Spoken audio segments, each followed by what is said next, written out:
everybody. Mr. and Mrs. Traveler here. L-Class Beauty Channel.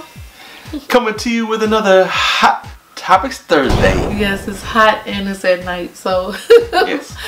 First of all, big shout out to everybody jumping on the group cruise. Thank you so much for your participation, and I enjoy talking to the subscribers on the phone. Yes, it's going very well. We're almost to 50 people now. Just about there. It's growing really fast, so make sure you lock it in. Get on board. Sunshine Cruise 2018. 2018. At gmail.com. Alright. We're going to do a little something different today. Yes, I'm going to read the questions, and Mr. Traveler is going to answer them. As you know, I never see the questions. I always say that before we start, so it's a joke when he says that, but. Okay, let's go. Let's get started. The first question is from Eric Estrada. Hello, Eric. Hi, Eric. What's the earliest flight? Wasn't Eric Estrada like one of the chips? I think so. Back in the day? Anyway. Okay. What's the earliest flight you would take on debarkation date? Great question. I wouldn't take anything before noon. I prefer something around 2 to 3 o'clock in the afternoon. You can get something noon, sometimes a little bit earlier. But here's the thing, you end up really rushing and hustling hard trying to get to the airport on time, and you lose your vacation. Yes, you become stress ball instead of stress free. Yeah. You think about it, by the time you get to the port and they debark you, it might be 9 or 10 o'clock in the morning. Then you got to get your luggage, go through customs, get your shuttle, get your cab. By the time you get to the airport, it's 11 o'clock noon. Just make it for like 2 or 3 o'clock, and then get you a little lunch at the airport and all that stuff. Yes, make it a whole day. Make sure you eat something before you fly out. Great question. Thank you, Eric. Okay, the next question. Shalise B. Hey, Shalise. Hi, Shalise. Thank you. Your name is very pretty. All right. I think you didn't mention the health questionnaire you have to fill out before you get on the ship. I always try to bring a pen to fill it out because they are never available. Great comment there. Yes, that's a great comment. Yes, I did neglect to mention that in our what to expect on the cruise part with the video that we had. Most all the cruise lines now require that you fill out a health questionnaire before you get on the ship. Some cruise lines will actually make it a part of your sail and sign package when you sign in on the computer. But at any rate, they want you to fill it out right before you get to the desk when you check in at port. It really is asking you things like, have you had diarrhea, or have you been getting vomiting, and have you visited certain countries or whatever. And I think that stemmed back when they started doing it with the Ebola, if I'm not mistaken. Yes, when that was very contagious, so they try to keep a hold on it. Yeah, when that was going around. So anyway, no worries, just fill it out. They don't want to get people sick or anything on the ship and all that stuff. And best way not to get sick when you're on the ship? Wash your hands. Wash your hands, soap and water. That's right. That's the best defense ever. And not just the hand sanitizer. That's okay in a pinch. That wears off. Yeah, wash your hands. Yes, because it's full of alcohol, and alcohol evaporates. Great question. Thank you, Shalise. The next question is from Williams Daily Blogs. Yes. Hi, Williams. Hello, William. Here's a question. Okay, what was that? I'm feeling the question. Okay, it's too serious. Okay, let's go. We're tired and it's late, but we're going to get this video for you guys. This is our second take. Here's a question. What can you do on the ship that sets it apart from a vacation on land? Love the videos. Thank you. That's an excellent question. I think that both forms of vacation have their pros and cons, per se. We have experienced both land and cruising. Resorts and cruises. I know it's hard to believe because we're always on a cruise, but we've got the cruise itch for now. We do. We just feel like cruising lately. We really haven't been doing a lot of land tours.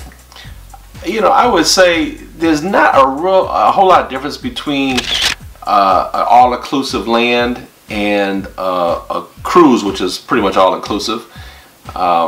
Typically, the land all-inclusives tend to cost more than the cruise. Say a 7-day cruise compared to a 7-day all-inclusive.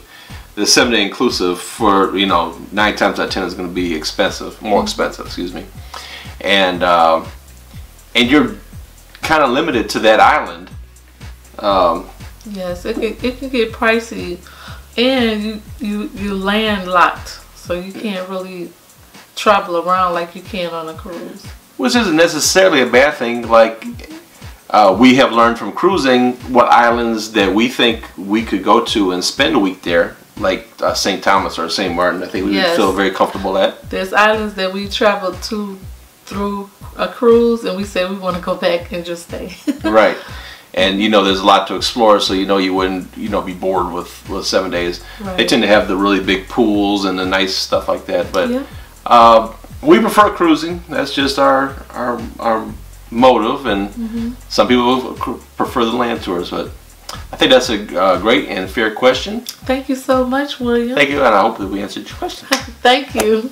The next question is from Courtney Martin. Hello, Courtney. Hi, Courtney. Hello, Mr. and Miss Traveler. Hi, how you doing? Hello. My family and I will be going on our first cruise on the Carnival Sunshine, April 2017. I love you guys. We love you too. Yes. Could you explain for first-time cruisers the debarkation process from beginning to end, the customs interview, and especially the rules of the customs declaration form? Thank you. Oh, we sure can do that. Excellent choice on a cruise ship. We love the sunshine. Yes, we love the sunshine. That's one of my favorites. Indeed. Okay, anyway, I'll run through this real quick. The night before you check off the ship, they're going to give you a customs form. They're going to give you a numbered luggage tag, unless you choose the self-debark option, which means you take all the luggage off the ship yourself. Right. Anyway, in the morning when you wake up and you're back at the port, they'll call you to get off the ship based on that number that they gave to put on your luggage. You want to make sure that you fill out the customs form. The customs forms ask things such as what countries you visited prior to arriving at the U.S. Were you in contact with livestock? Are you bringing back any food, or are you bringing in monetary instruments over $10,000? Those are some of the standard questions. They also want to know what you purchased while you were away from the United States. Now, you are allowed to purchase things duty-free, which is tax-free, while you're on the ship and in the islands.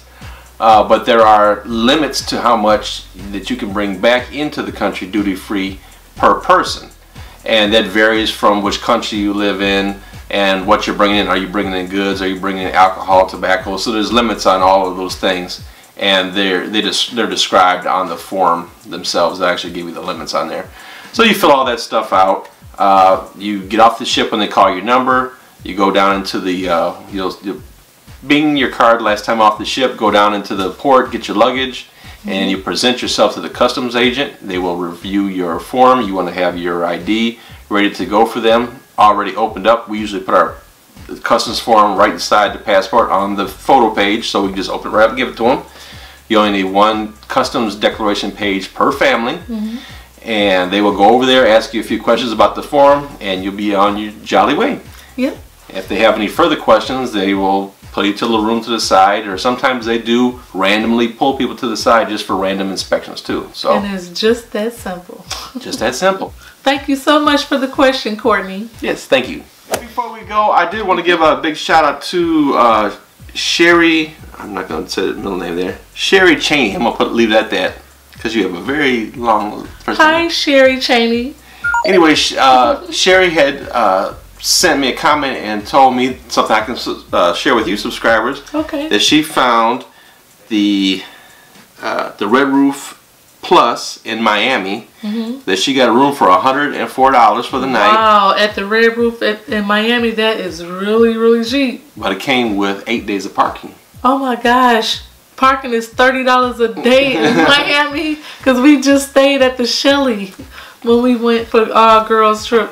On my channel. So yeah, I don't know how it was $30 to $40 a night at the hotel. How did she get it for? Yeah, so this is good. So they get to park their car there for 8 days. Wow, go on the cruise and come back. Hey, and you that's awesome. You park your car at the port for like, I don't know, probably like about $20 a day. So hey, you're getting a free room, or basically free. Thank you so much, Sherry. Thank you so much. We love you. I love all our subscribers. Yes. You guys are the best. And if you want to sign up for our group cruise, the information is right here. Yes, keep all the good hot topics questions coming. We love them. Yeah, go ahead and load us down. We'll go ahead and answer them for you. Thank you so much for subscribing. And our new subscribers, welcome. Welcome.